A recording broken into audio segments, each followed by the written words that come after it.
రోజున పాగాలపాడు గ్రామానికి ఇంత వరద నీరు రావటం ఫస్ట్ టైం. బ్రిడ్జీలు పోసినాక కూడా రోడ్డులు ఎక్కడంటే ఎక్కడ లేని వింత. బ్రిడ్జీలు పోసాక కూడా ఈ ఉధృత వాహనాలని అటు ఇటు పోకుండా రావడం కారణం ఏంది? వర్షం. రాత్రి పడిన వర్షం ఈ రోజున తెల్లవారుజామునే ఇలా విధ్వంసించింది. కాబట్టి సత్తనబడిలో తాగి పడేసిన కొబ్బరి బండాలని ఇలా కొట్టుకొస్తున్నాయి. చూసారా? గమనించండి ఒకసారి.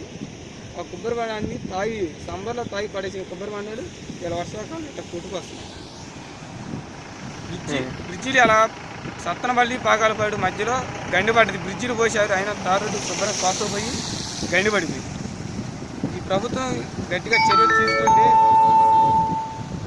చర్యలు తీసుకున్నతో చూసారు. ఆ బ్రిడ్జిని చూసారు ఒకసారి. ఆ ఉధృతి చూశారు కదా, పాత బ్రిడ్జి కాబట్టి అది ఆ ఉధృతిని ఆపగలిగే శక్తి లేదు మన బ్రిడ్జిలు పోసారు కానీ ఉపయోగం అయితే లేదు. ఈ ప్రభుత్వం ఇప్పుడైనా స్పందించి ఏదో ఒకటి చేయాలని మేము కోరుకుంటున్నాం ప్రభుత్వాన్ని.